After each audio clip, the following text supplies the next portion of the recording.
करते हैं intensive care में जब पेशेंट का लंग या हार्ट सडनली फेल हो जाए। आपने कोविड के टाइम पे सुना, बहुत सारे लोग थे जिनका लंग्स पूरी तरह फेल हो गया था, लेकिन वेंटिलेटर से भी कोई सुधार नहीं हो रहा था। तभी हमने इन पेशेंट्स को एक्मो पे डाल दिया।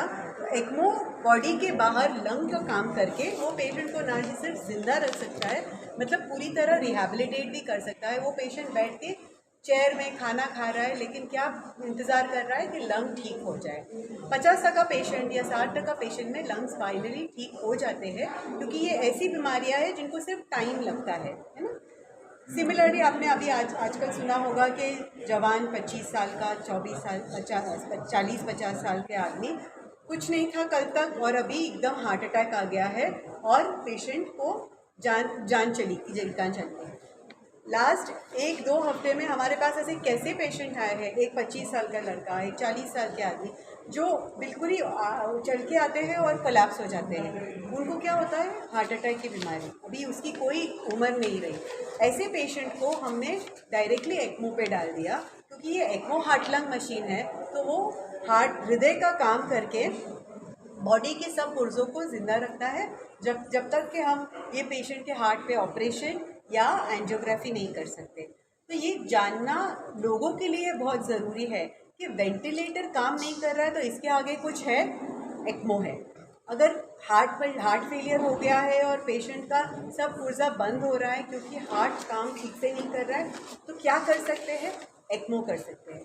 क्योंकि लोगों को एक्मो ये जो इलाज है इसके बारे में पता नहीं है, बहुत सारे लोग नहीं करते।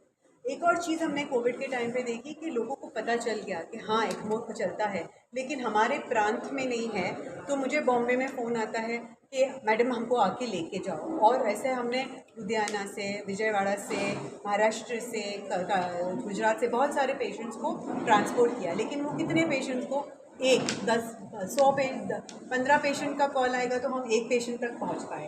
इसलिए बहुत नेसेसरी है कि ऐसी जो टायर 2 सिटीज़ है जहाँ पे सब उपलब्धियाँ है, अच्छी अच्छी हॉस्पिटल्स है, वहाँ पे सो मैं जब एक्मो किसी को दे रही हूँ, वो पेशेंट ऐसी स्थिति में है कि उसका 100% या 90% मौत होना है, मतलब वो इतना डेंजर स्टेट में है। एट द लास्ट स्टेज देते हैं, लास्ट स्टेज हम देते हैं। जल्दी भी देना अच्छा है, क्योंकि इस पेशेंट को जितना जल्दी एक्मो पे डाल दिया, हम उसका सर्वाइवल बेनिफिट 50 से 60% कर सकते हैं। तो एक्मो पे डाल दिया तो 50 से 60% पेशेंट बच सकते हैं। ऐसे कितनी जान बची है? तो मेरे अपने करियर में मैंने अबाउट 100 से 150 लगभग 100 पेशेंट्स इंडिया में किए हैं, 40 पेशेंट्स सिंगापुर में किए हैं, और हम ये सब पेशेंट्स को एक डेटाबेस में डाल के उसका डेटा रखते हैं। तो हमारा भी सर्वाइवल रेट 50% या 60% के आसपास है, जो इंटरनेशनल स्टैंडर्ड है। एग्जैक्ट एक्मो और डॉक्टर की क्या भूमिका रहती है, मतलब काम? एक्मो में एक डॉक्टर की भूमिका ये रहती, एक्मो में क्या होता है ना, एक मशीन रहता है और एक पेशेंट रहता है। मशीन हार्ट और लंग का काम करता है, ठीक है। बॉडी को नहीं पता, ये हम अपना काम कर रहे हैं, बॉडी को नहीं पता, तो वो इंटरेक्शन को मैनेज करना पड़ता है ना। और ये जो परफ्यूजनिस्ट होती है वो मशीन को अच्छी तरह पहचानते हैं, क्योंकि वो ऑपरेशन थिएटर में भी बाईपास में रहते हैं। तो हम एक टीम बनाते हैं, परफ्यूजन है, नर्सिंग है, इंटेंसिव केयर है, और हम सब मिल के ये पेशेंट का ख्याल रखते हैं। मैडम इसको खर्चा कहाँ तक है? खर्चा एक चीज़ का है, वो क्या है कि जो सर्किट आता है वो सर्किट 4 से 6 लाख के बीच का है। तो वो स्टार्टिंग कॉस्ट 4 से 6 लाख का है ही है। उसके बाद अगर वो पेशेंट स्टेबल हो गया तो पेशेंट मशीन पे जी रहा है, उसका इंटेंसिव केयर का खर्चा ज़्यादा रहता है। अगर कोई भी वेंटिलेटर पेशेंट का यहाँ पे समझो 75,000 का जैसे खर्चा है, तो 25,000 उसमें ऐड हो जाएंगे। अगर किसी हॉस्पिटल में 1 लाख का खर्चा है, किसी हॉस्पिटल, तो उसमें कुछ खर्चा ऐड हो जाता है। अगर मैं बॉम्बे में बैठ के यहाँ का इलाज कर रही हूँ तो यहाँ पे खर्चा कम होगा, बॉम्बे में ज़्यादा जिम करते वक्त जो है कोलैप्स भी हो रहे हैं नौजवान जिम में, जी। तो इस पे क्या? तो इसमें एक तो प्रिवेंटिव है, मैं बोलती हूँ कि कुछ बड़ा करने से पहले अपने हेल्थ का ख्याल रखो।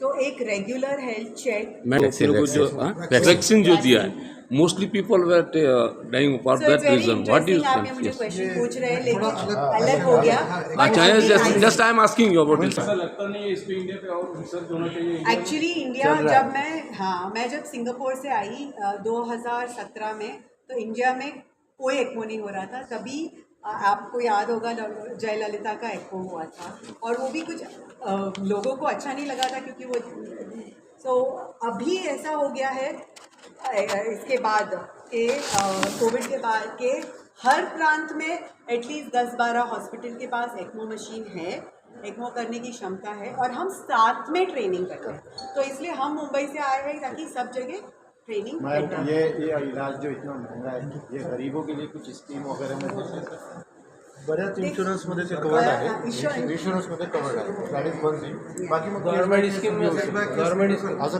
अजून काही क्लिअरिटी नाही थँक्यू आपण लंचमध्ये करू doctor Jumana madam once again madam once again you tell your name please sorry your name please doctor Jumana Yusuf Haji thank you आइए